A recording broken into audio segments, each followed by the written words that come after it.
नमस्कार स्टूडेंट्स। आप हमेशा से पूछते हैं कि एनवायरनमेंट जो सब्जेक्ट है उसमें करंट अफेयर्स कहां से पढ़ें, कैसे पढ़ें, किस टाइप का करंट अफेयर्स पूछा जाता है।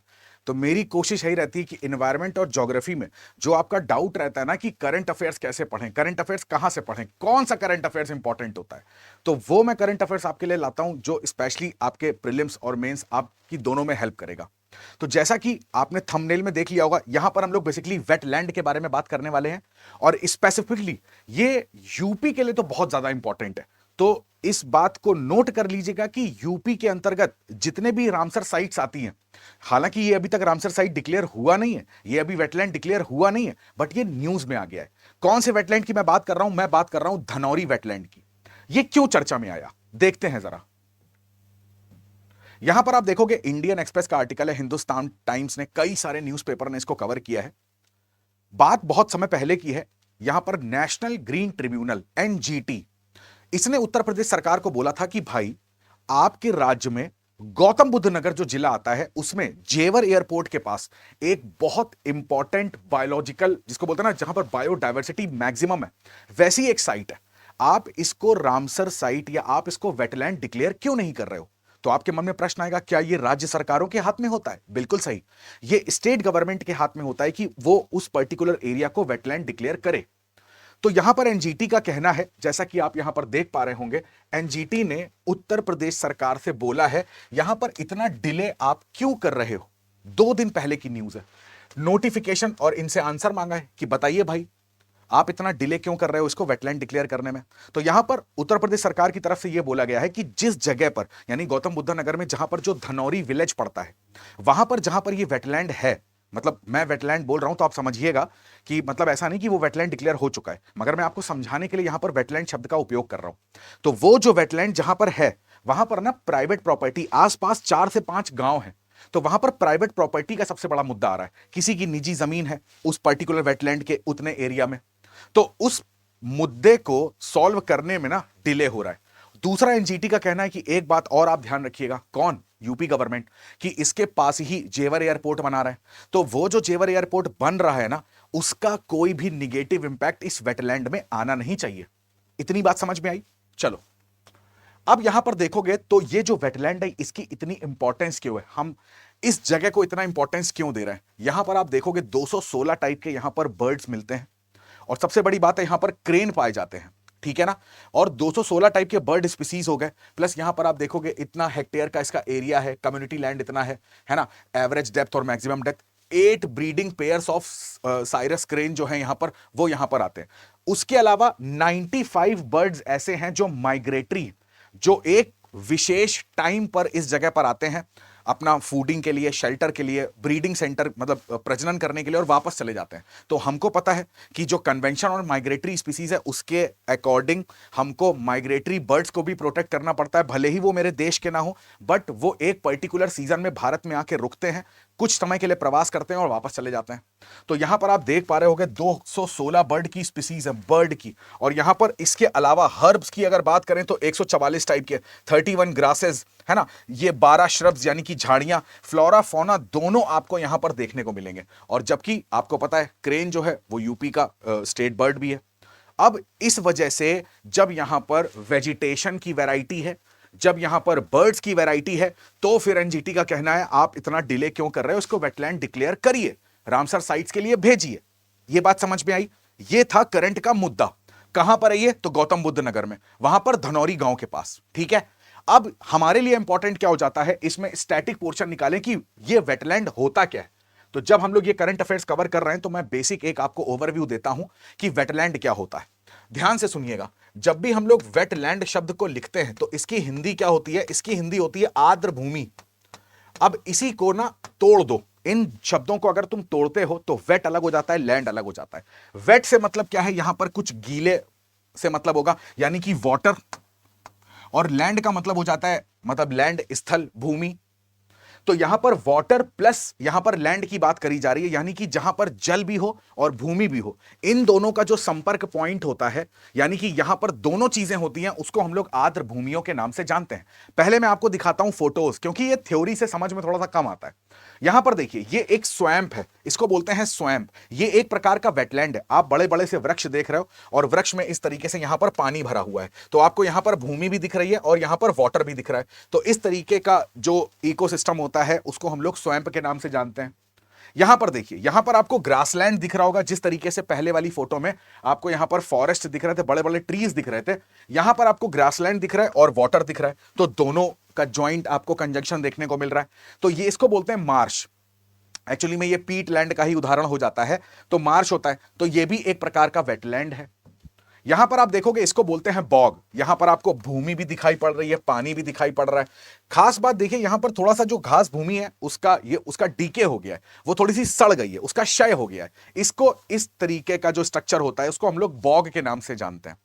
अब एक यहां पर स्ट्रक्चर आप देखोगे, जहां पर ये घास भूमि है, ये थोड़ा सा पानी है। आपको थोड़ी सी धुंधली फोटो यहां पर दिखाई दे रही होगी, बट थोड़ा सा देखने की कोशिश करेंगे तो आपको साफ समझ में आ जाएगा। यहां पर भी आपको घास थोड़ी सी सड़ी हुई, गली हुई दिखाई दे रही है। तो आप कहोगे ये बॉग और फेन दोनों तो एक ही टाइप के लग रहे हैं, इसमें डिफरेंस क्या होता है? इसमें डिफरेंस ये होता है कि जब हम लोग बॉग की बात करते हैं तो बॉग शब्द वहां पर यूज करते हैं जहां पर ये जो पानी है ना, ये बाहर किसी फैक्टर से आया है, बाहरी एक्सटर्नल फैक्टर से। फॉर एग्जाम्पल, यहां पर वर्षा हुई है, ठीक है, यहां पर वर्षा का पानी जो है वो भरा हुआ है, कुछ समय के बाद इसका एवापोरेशन हो जाएगा, यहां से पानी चला जाएगा। और उसी का ठीक ऑपोजिट जब हम लोग फैन की बात करते हैं तो यहां पर ऑलरेडी वाटर का कोई सोर्स होगा, कोई लेक से, कोई रिवर से, उस तरीके से पानी यहां पर आया होगा। तो ये जितने उदाहरण आपने देखे, स्वैम्प, मार्श, बॉग, फैन, ये सब एक प्रकार के जिसको बोलते हैं वेटलैंड है। घर के आसपास कोई तालाब होता है, अब तालाब जो है ना, वो एक वाटर है, तालाब के चारों तरफ लैंड है, तो वो भी एक प्रकार का वेटलैंड है। कोई लेक होती है, वो भी एक प्रकार का वेटलैंड हो सकती है। कोई बहता हुआ पानी है, यानी कि अगर बात करते हैं आप क्या, लोटिक और लेंटिक की। लेंटिक का मतलब होता है कि वाटर कैसा है, स्टैटिक है। लोटिक का मतलब क्या होता है, वाटर कैसा है, बह रहा है। तो कोई नदी भी अपने आप में, जिसको बोलते हैं ना रिवर, भी एक अपने आप में वेटलैंड हो सकती है। वेटलैंड जो होती है वो नेचुरल भी हो सकती हैं और आर्टिफिशियल भी हो सकती हैं, यानी मैन मेड, मानव के द्वारा बनाई गई, या प्राकृतिक रूप से जो है। तो जितनी झीलें, तालाब, नदियां, ये सब अपने आप में एक वेटलैंड होती हैं, ठीक है। तो वेटलैंड तुम्हें समझ में अब थोड़ा थोड़ा आएगा कि इस शब्द का मतलब एक्चुअली में होता क्या है, ठीक है।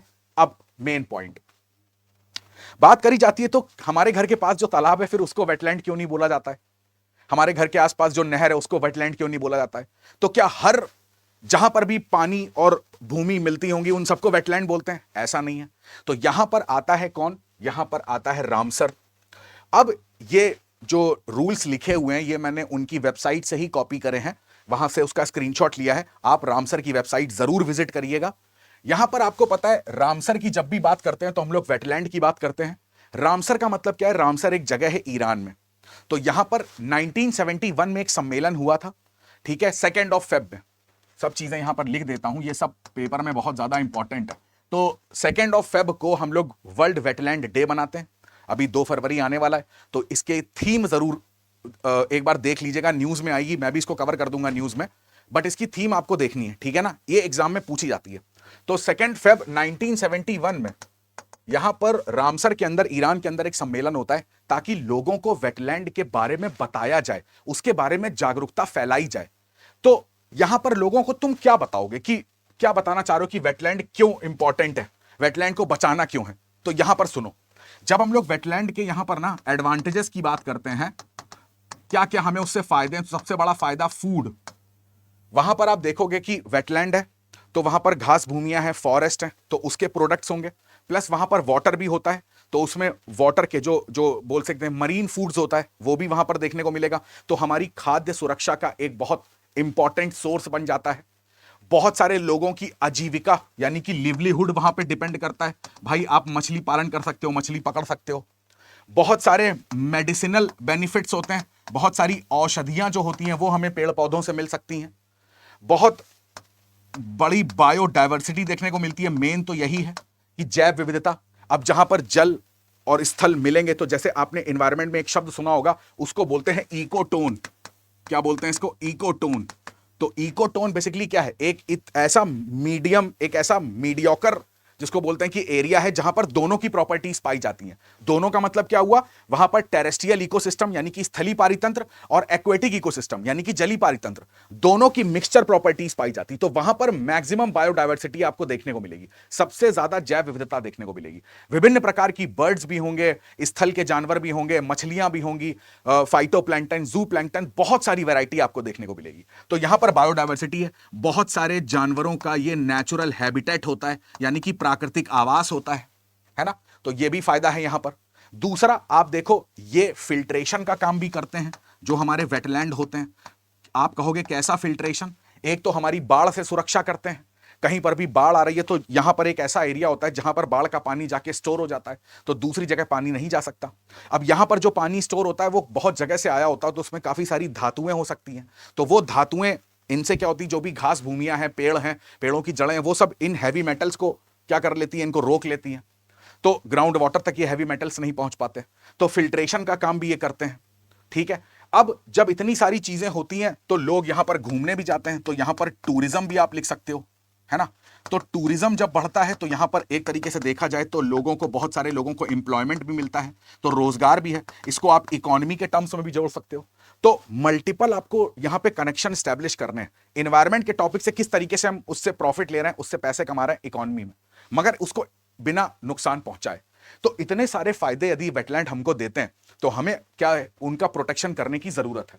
अब जैसे आप देखोगे कि तो हम अपने घर के बगल वाले तालाब को, नहर को, तो उसको वेटलैंड क्यों नहीं बोल देते हैं, तो रामसर ने ना, देखोगे आप यहां पर तो 9 क्राइटेरिया यहां पे बना रखे हैं, 9 इन्होंने एक रूल्स बना रखे हैं, इनमें से कोई भी एक रूल फॉलो होता है तो उसको ये लोग वेटलैंड घोषित करते हैं। जैसे कि आप देखोगे यहां पर क्या लिखा हुआ है, अब फॉर एग्जाम्पल कि कोई एक वेटलैंड है एक्स, ठीक है, एक ऐसी प्रजाति है जो पूरी धरती में केवल और केवल एक्स पे वेटलैंड के पास पाई जाती है। अब अगर तुमने उसको प्रोटेक्ट नहीं किया, क्लाइमेट चेंज के कारण कोई प्राकृतिक आपदा आ गई, किसी ने शिकार हो गया, इलीगल तरीके से पोचिंग हो गई, किसी भी तरीके से अगर वो प्रजाति नष्ट हुई, उसकी पॉपुलेशन कम हुई, तो पूरी पृथ्वी से वो नष्ट हो सकती है। तो ऐसी जो प्रजातियां होती हैं जो स्पेसिफिकली उसी बायोजोग्राफिकल रीजन में पाई जाती हैं, उसको प्रोटेक्ट करना है हमको। फिर यहां पर है कि जैसे बहुत सारा हम पता है IUCN के बारे में, है ना, तो IUCN जो है वो अपनी एक रेड डेटा बुक निकालता है, रेड डेटा लिस्ट निकालता है, उसमें वो पेड़ पौधों की, जानवरों की प्रजातियों के बारे में मेंशन करता है कि ये प्रजातियां इंडेंजर्ड श्रेणी में आती हैं, ये क्रिटिकल इंडेंजर्ड है, ये वल्नरेबल है, यानी संकटाग्रस्त, गंभीर रूप से संकटाग्रस्त, लुप्त प्राय। तो ऐसी प्रजातियों को कौन कौन, जैसे क्रिटिकली इंडेंजर्ड, ठीक है, जिनके वल्नरेबल, जिनको भी खतरा है और वो उस एक्स जगह पर पाई जाती हैं, तो उस राज्य का यह कर्तव्य बनता है कि उसको प्रोटेक्ट करे। फॉर एग्जाम्पल कि मान लीजिए ग्रेट इंडियन बस्टर्ड का नाम सुना होगा, क्रिटिकली इंडेंजर्ड IUCN ने उसको टैग दे रखा है। अब ग्रेट इंडियन बस्टर्ड अगर किसी वेटलैंड के आसपास आता है, वहां पे रहता है, वहां पे भोजन करता है, तो हमें उस वेटलैंड को प्रोटेक्ट करना है, तो वो वेटलैंड माना जाएगा, उसको वेटलैंड राज्य को बनाना पड़ेगा, है ना। उसी तरीके से आप देखोगे जहां पर रेगुलरली 20,000 के आसपास वाटर बर्ड आते हैं, और यहां पर अगर बात करें तो कितने सारे, तो साइबेरियन क्रेन 215 टाइप के तो अलग अलग रहते हैं, प्लस 95 माइग्रेटरी है, ठीक है। तो बहुत सारे बर्ड्स, कम से कम यहां पर 20,000 वाटर बर्ड्स हो। तो ऐसे कुछ क्राइटेरिया हैं, इन क्राइटेरिया में से कोई भी क्राइटेरिया मैच करता है तो रामसर कहता है कि उसको अपने देश के अंदर वेटलैंड आप बनाइए। और भारत के अंदर अगर आप वेटलैंड को देखोगे तो वेटलैंड डिक्लेयर करने का जो अधिकार है वो हमारी राज्य सरकारों को यहां पर मिला हुआ है, ठीक है।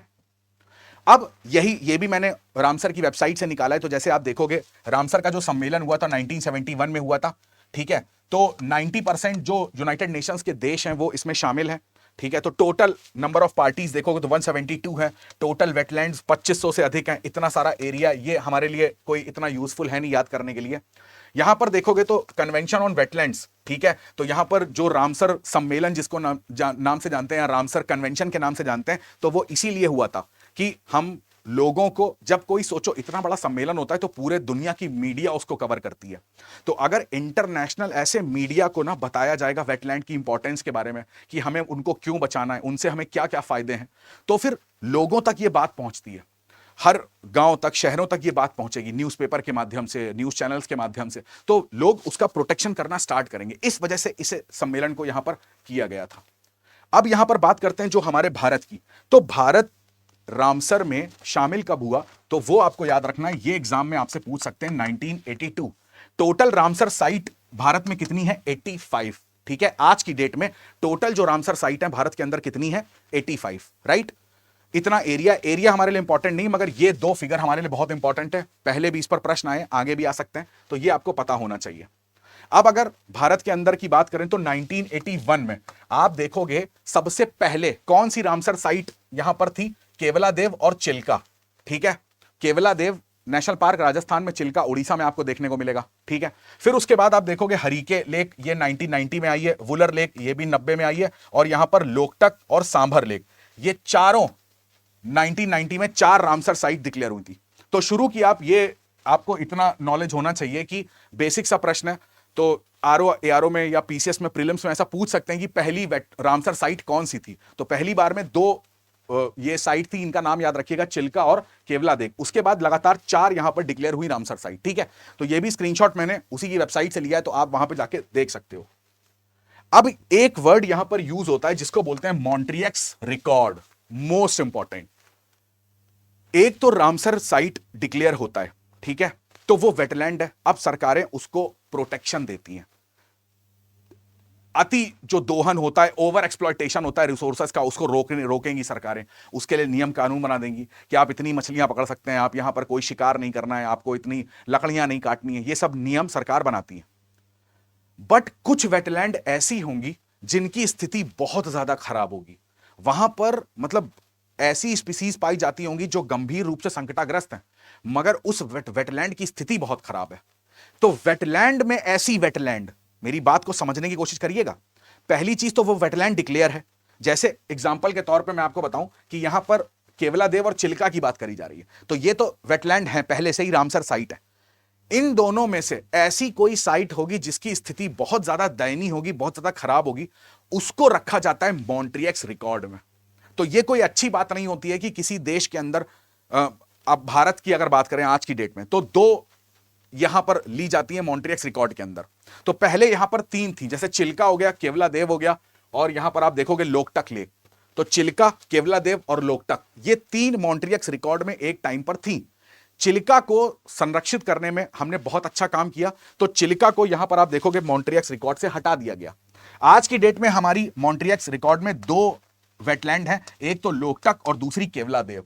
ठीक है, मोस्ट इंपॉर्टेंट, तो ये आपको ध्यान रखना है। तो मॉन्ट्रियक्स रिकॉर्ड में ये साइट का होना हमारे लिए कोई गर्व की बात नहीं होती है। ये मतलब ये होता है कि हम इसको बचा नहीं पा रहे हैं, हम इसके लिए प्रोटेक्शन नहीं कर पा रहे हैं उतना, क्या हमारे पास रिसोर्सेज नहीं है, या हम इन्वायरमेंट को लेकर उतना सीरियस नहीं है, ये चीजें दिखाता है। तो इसमें लिस्ट में शामिल होना कोई बहुत अच्छी बात यहां पर नहीं मानी जाती। अब अगर आप देखोगे तो इस तरीके से रामसर साइट का मैंने आपको मैप दे दिया है, तो कहां कहां पर कौन सी रामसर साइट है, चलो कमेंट करके बताइएगा भारत के अंदर। चलो मैं आपको ये बता देता हूं कि सबसे ज्यादा अगर रामसर साइट की बात करेंगे तो वो तमिलनाडु में है ना। सेकंड नंबर पे उत्तर प्रदेश आता है। मेरे को बताइए उत्तर प्रदेश के अंदर टोटल रामसर साइट्स कितनी हैं, कमेंट सेक्शन में, ठीक है। तो जैसा कि आपको पता है कि स्टडी आईक्यू पीसीएस जो है वो स्पेशली रिपब्लिक डे के लिए यहां पर लाया है 70% डिस्काउंट। अब आप अगर पीसीएस की तैयारी करना चाहते हैं तो निश्चय बैच 4 हमने लॉन्च किया है। अगर आप प्रीलिम्स, मेंस और इंटरव्यू तीनों का एक जो होता है ना कि कॉम्प्रिहेंसिव तैयारी, तीनों की एक मिली जुली तैयारी, शुरुआत से ही आपको प्रीलिम्स मेंस के लिए तैयार किया जाएगा, ताकि पहले दिन से ही आपकी आंसर राइटिंग प्रैक्टिस स्टार्ट हो। वो स्ट्रैटेजी नहीं है कि पहले प्रीलिम्स पढ़ेंगे फिर उसके बाद मेंस की तैयारी करेंगे, देखा जाएगा पहले प्रीलिम्स का रिजल्ट आ जाए, नहीं। पहले दिन से ही आपकी आंसर राइटिंग प्रैक्टिस होगी, पहले दिन से ही आपको यहां पर करंट अफेयर्स के साथ जोड़ा जाएगा। यहां पर 1000 आवर्स के प्लस लाइव लेक्चर्स आपको दिए जाते हैं, वो भी इंग्लिश में। जैसे मैं आपसे बातचीत कर रहा हूं तो हिंदी और इंग्लिश की कोई प्रॉब्लम यहां पर आनी है नहीं। जो क्रक्स नोट्स होते हैं वो भी आपको दिए जाते हैं, जो सिनॉप्सिस होता है, जो शॉर्ट नोट्स होते हैं वो भी इंग्लिश में आपको दिए जाते हैं। 1-to-1 मेंटरशिप, पर्सनल गाइडेंस की सुविधा है। आप फोन कॉल के माध्यम से अपने मेंटर से बात कर सकते हो, उससे कोई भी सब्जेक्ट रिलेटेड डाउट पूछ सकते हैं, उससे आप कोई भी स्ट्रेटजी, टाइम टेबल संबंधी कोई भी आपकी क्वेरी है वो आप पूछ सकते हैं। प्रीलिम्स की और मेंस की दोनों की टेस्ट सीरीज अपडेटेड पैटर्न पर आपके लिए डिजाइन करी गई है, वो भी इसी निश्चय बैच 4 में ही इंक्लूडेड है। उसके लिए आपको कोई एक्स्ट्रा पे करने की जरूरत नहीं है। सीसैट की तैयारी एकदम बेसिक से होती है आपकी, तो सीसैट कैसे क्वालिफाई करेंगे, मेरा तो बैकग्राउंड ये नहीं रहा है, उसकी भी टेंशन लेने की जरूरत नहीं। स्पेशल फोकस होगा उत्तर प्रदेश के ऊपर, उत्तर प्रदेश की polity, GK, environment, geography, budget क्या है, माउंटेन्स कौन कौन से हैं, रिवर्स कौन कौन से हैं, वेटलैंड कौन कौन सी हैं, उसका बजट क्या है, सेंसस क्या है, ईच एंड एवरी डिटेल पर हम लोग बात करेंगे उत्तर प्रदेश के बारे में। फिर आप देखोगे यहां पर ये सारी चीजें आपको अगर एक कंबाइंड एक ही बैच में मिले तो कितना सही है आपके लिए, ठीक है। तो याद रखिएगा, निश्चय बैच 4 लॉन्च हो चुका है। लास्ट जो डेट है वो है 27 जनवरी। आपको क्या करना है, स्टडी IQ की वेबसाइट पे जाके इस कोड को अप्लाई करना है, SIDDLIVE, सिड लाइव, ठीक है। इस कोड को अप्लाई करते ही आप इस सेल का सबसे मैक्सिमम बेनिफिट उठा सकते हैं। जो सबसे मिनिमम यहां पर अमाउंट आपको पे करना होगा वो आएगा इस कोड को यूज करने के बाद, ठीक है।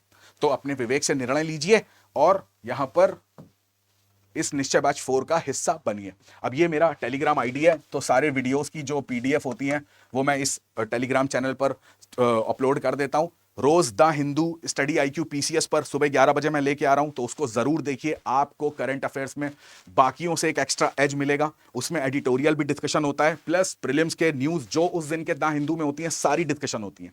तो बड़े अच्छे क्वालिटी का करंट अफेयर्स हम लोग डिस्कस करते हैं रोज सुबह 11 बजे स्टडी IQ PCS चैनल पर।